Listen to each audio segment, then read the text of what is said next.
Sevinch Ismoilova. Ha, xotiram joyida emasda, ertalab mayga ichaman. Mayga ichasizmi desam. Assalomu alaykum. Assalomu alaykum. Siz bu artistmi? Qo'shiq aytadi artist, ha?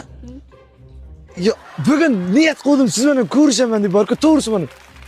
Yomon muxlisingizmi? Bitta rasm chizsam bo'ladimi siz bilan? Video qilsam bo'ladimi? Ana, prosta mana shu artist bilan ko'rishdim deb.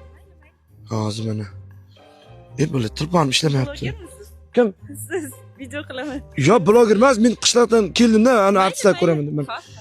Assalomu alaykum qishloqdoshlar, mana Gulchapchap Ismoilova men ham ko'rishyapman. Gulchapchap Ismoilova. Men siz qo'shiq aytasizmi? Ana ko'zlarim yoshlading, qulog'im ushlading, suvda oqqan suvlarda ko'rmagan edim dildor. Yo'q, adashyapsiz.